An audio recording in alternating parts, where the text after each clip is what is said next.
माननीय सुमित हृदयेश जी। बहुत बहुत आभार माननीय अध्यक्षा जी, और 310 की सूचना 58 में सुनने के लिए आपका दिल से आभार। दुर्भाग्यपूर्ण वर्ष जो महामहिम राज्यपाल का जो अभिभाषण था उसमें महंगाई पर किसी भी प्रकार का कहीं पे भी एक पंक्ति में भी जिक्र नहीं था। ये आज की जो असलियत है इस प्रदेश की, इस देश की, आम आदमी जिस प्रकार से महंगाई से जूझ रहा है, मेरा विश्वास था, मेरा मानना था, क्योंकि वो दृष्टि और दशा और दिशा सरकार की जताता है जो महामहिम राज्यपाल जी बोलते हैं कि अवश्य महंगाई पर प्रकाश डालने का और उस पर अंकुश लगाने के वो रास्ते बताएंगे।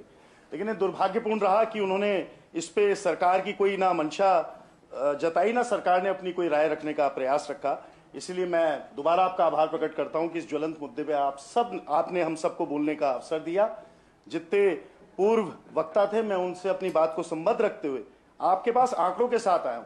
अगर कोई 100 कह रहा है, कोई 99 कह रहा है, तो मैं आपको बताता हूं।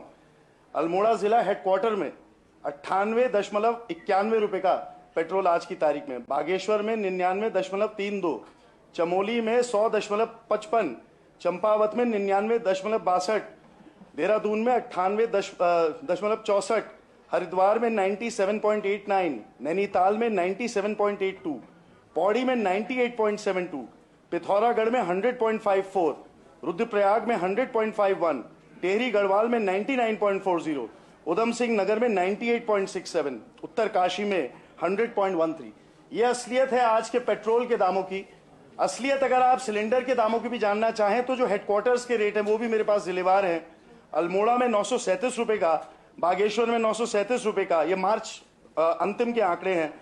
चमोली में 935 रुपए 50 पैसे का, चंपावत में 937 रुपए 50 पैसे का, देहरादून में 918 रुपए 50 पैसे का, हरिद्वार में 918 रुपए 50 पैसे का, नैनीताल में 920 रुपए का, पौड़ी में 935 रुपए 50 पैसे का, पिथौरागढ़ में 937 रुपए का, 935 रुपए 50 पैसे का रुद्रप्रयाग में, 935 रुपए 50 पैसे का टेहरी गढ़वाल में, उधम सिंह नगर में 920 रुपए 50 पैसे का, और उत्तरकाशी में 935 रुपए 50 पैसे का। ये हेडक्वार्टर्स के रेट्स हैं।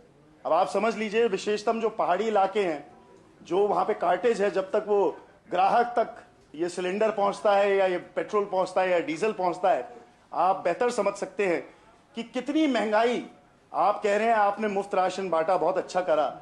उस महंगे तेल में, उस महंगी गैस को चला के, उसको पका के खाने में वाकई में आम आदमी को आज बहुत मजा आ रहा है। तो ये सोचने का विषय है कि सरकार इस पे कोई प्रकाश डालने को या सरकार इस पे अपनी कोई भी राय और मंशा दिखाने में बिल्कुल असमर्थवान रही।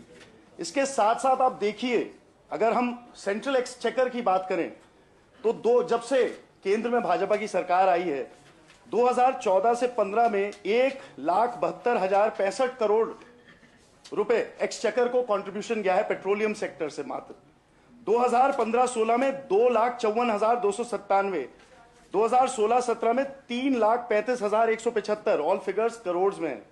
2017-18 में 3,36,163, 2018-19 में 3,48,041 रुपए, 2019-20 में 3,34,315, 2,20,021 में 4,55,069, 2021-22 के पहले हाफ में ही 2,16,794, और 2021-22 के सेकंड हाफ में 2 लाख करोड़।